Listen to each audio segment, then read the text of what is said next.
स्वाधीनमांचा आभाळी आज सजला नतमस्तक त्या सर्वांचा ज्यांनी भारत देश घडवला, ज्यांनी भारत देश घडवला. सन्माननीय व्यासपीठ, वंदनीय गुरुजनवर्ग आणि येथे उपस्थित माझ्या प्रिय देशबांधवांनो, मी सर्वांना माझा नमस्कार. मित्रहो, आज 15 ऑगस्ट आपण सर्वजण येथे भारताचा 78वा स्वातंत्र्य दिन मोठ्या आनंदाने साजरा करत आहोत. प्रथम मी सर्वांना भारतीय स्वातंत्र्य दिनाच्या खूप खूप शुभेच्छा देतो.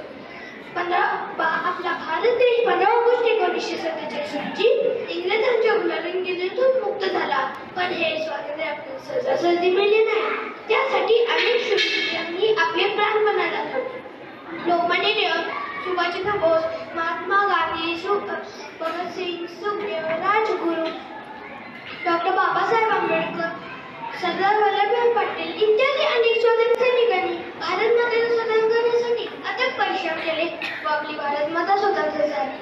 15 ऑगस्ट 1947 हा दिवस भारताच्या इतिहासात सुवर्णाक्षरात कोरला गेला. आज आपण स्वतंत्र भारतात श्वास घेतोय याचे सर्व श्रेय या क्रांतिकारकाचे, देशपुत्रांचे आहे. अशा थोर स्वातंत्र्य सैनिकांना माझा सलाम. विसरू नका अशा वीरांना ज्यांनी देशासाठी दिले प्राण. विसरू नका अशा वीरांना ज्यांनी देशासाठी दिले प्राण. तिरंगा आहे आपली शान आणि सैनिक जगतात त्याची शान. तिरंगा आहे आपली शान आणि सैनिक जगतात त्याची शान. विविधतेत एकता हे भारताचे वैशिष्ट्य आहे. आपल्या भारताने सर्व क्षेत्रात खूप प्रगती केली.